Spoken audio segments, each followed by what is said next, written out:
श्रीगुरुभ्यो नमः। प्रदोषस्तोत्रम्।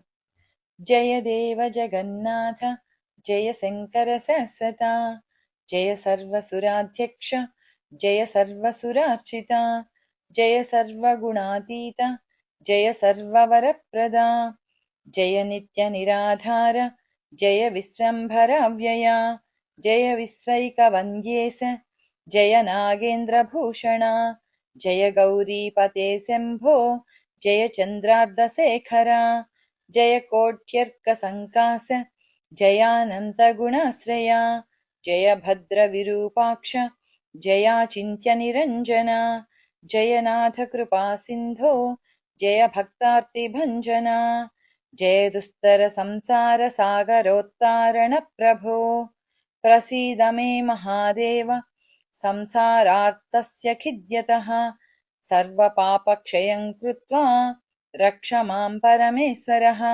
महादारिद्र्यमग्नस्य महापापहतस्य च महाशोकनिविष्टस्य महारोगातुरस्य च ऋणभारपरीतस्य दह्यमानस्य कर्मभिः ग्रहैः प्रपीड्यमानस्य प्रसीद मम शङ्कर दरिद्रः प्रार्थयेद्देवं प्रदोषे गिरिजापतिम् अर्थाढ्यो वाधराजा वा प्रार्थयेद्देवमीश्वरम् दीर्घमायुः सदारोग्यं कोशवृद्धिर्बलोन्नतिः ममास्तु नित्यमानन्दः प्रसादावत्त शङ्कर शत्रवः संक्षयं यान्तु प्रसीदन्तु मम प्रजाः नश्यन्तु दस्यवो राष्ट्रे जनाः सन्तु निरापदः दुर्भिक्षमारिसन्तापाः शमं यान्तु महीतले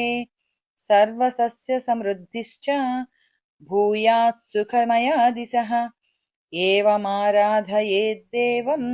पूजान्ते गिरिजापतिम् ब्राह्मणाद् भोजयेत् पश्चात् दक्षिणाभिश्च पूजयेत् सर्वपापक्षयकरी सर्वरोगनिवारिणी शिवपूजा मया ख्याता सर्वाभीष्टफलप्रदा इति श्रीप्रदोषस्तोत्रम्।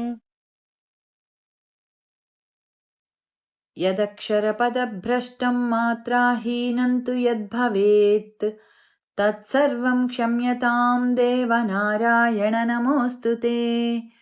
कायेन वाचा मनसेन्द्रियैर्वा बुद्ध्यात्मना वा प्रकृते स्वभावात् करोमि यद्यत् सकलं परस्मै नारायणायेति समर्पयामि।